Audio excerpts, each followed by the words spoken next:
In the vast, silent darkness of the deep ocean, there are sounds, sounds that should not exist. For decades, we have listened to the abyss, and the abyss has whispered back, but we misunderstood the message. We searched for monsters, for colossal unknown creatures lurking in the crushing pressure. The truth, however, is not a beast of flesh and bone. It is a process, a planetary time bomb, and its ticking is getting louder. This is not a story about what we might find in the dark. It's a story about what the darkness has been trying to tell us, a warning of a coming apocalypse, sent from the very floor of the sea. In 1997, hydrophones placed across the Pacific by the U.S. National Oceanic and Atmospheric Administration detected a sound. It was not a whale. It was not a submarine. It was louder than anything ever recorded before.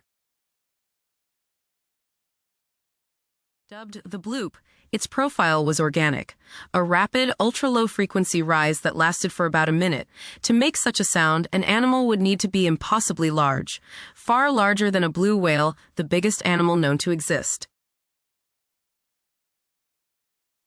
For years, the mystery captivated us. We imagined a titan of the deep, but science eventually offered a more mundane explanation: the cracking of a massive ice shelf in Antarctica. An icequake, case closed, or was it? The icequake theory is convenient, but it doesn't quite fit. The bloop's acoustic signature is more complex than a simple fracture. And it wasn't the only sound. There was Julia, Slow Down, the whistle, a symphony of the unexplained. What if these sounds are not separate events, but related phenomena? Not the sound of ice breaking, but of the seabed itself, groaning under an immense and growing strain. To understand this strain, we must look at something hidden beneath the mud and sand, a substance that holds the power to rewrite our world's climate in a matter of decades. It is called methane clathrate. You can think of it as ice that burns. Under the immense pressure and cold of the deep ocean, methane gas is trapped inside a crystalline cage of water molecules. The amount of carbon stored in these clathrate deposits is staggering. It is estimated to be double the amount found in all the coal, oil, and natural gas reserves on the entire planet combined. For eons, this colossal reservoir of potent greenhouse gas has been locked away, kept stable by a precise balance of high pressure and low temperature. But that balance is changing. As our oceans warm, even by a few degrees, the stability zone for these clathrates shrinks. The cages of ice begin to melt, releasing their prisoner, raw, superpotent methane gas. This is the clathrate gun hypothesis. It proposes that a rapid warming event could trigger a runaway feedback loop. Methane release warms the ocean, which in turn releases more methane, faster and faster, until the entire system fails catastrophically. The result would be a profound and rapid change in the Earth's climate, far faster than anything we are currently prepared for.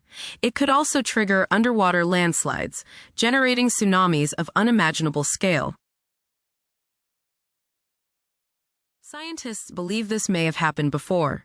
The Paleocene-Eocene thermal maximum, 56 million years ago, was a period of extreme global warming. The prime suspect, a massive release of methane from the ocean floor. Now, let us return to the sound. The bloop was detected by hydrophones thousands of kilometers apart.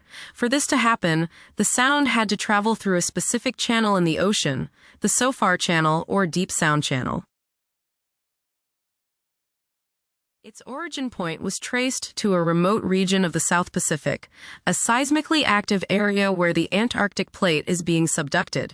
It is also an area suspected to hold significant clathrate deposits. The new terrifying theory is this: the bloop was not an icequake. It was a cryoquake, the sound of a colossal clathrate formation fracturing under thermal stress, the sound of the cage beginning to break.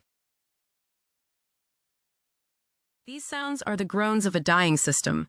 The immense pressure shifts and gas releases create powerful acoustic signatures that perfectly match the profile of these mystery sounds: immense power, low frequency, and an organic sounding decay. We are already seeing the evidence. All over the world, from the Arctic to the coast of Oregon, scientists are discovering massive plumes of methane bubbling up from the seafloor where none were seen before. The methane dragon is stirring. For 25 years, we heard its roar and thought it was a monster. We were right, but the monster is not an animal. It is the planet's response to our own actions. The implications are difficult to overstate. The climate models we rely on, the ones that already predict dire consequences, do not fully account for a rapid, large-scale methane release. It is a tipping point from which there may be no return. The monster in the dark is real, but it is not a creature to be hunted. It is a process that is already underway. The bloop was not a call from a leviathan. It was an alarm bell. A planetary fever breaking. We are living in the quiet moment after the first tremor, after the first crack appears in the dam. The deep, cold waters that have kept this apocalyptic force in check are warming, and the pressure is failing. The sounds from the deep have not stopped. They continue to be recorded, shifting and changing. They are the vital signs of a planet in distress, the language of a system approaching catastrophic failure. The scary truth is not that there is something unknown in the ocean. The scary truth is that we now know exactly what it is. We have heard the warning. We have translated the message. And the message is simple. The gun has been cocked. We just don't know when the trigger will be pulled.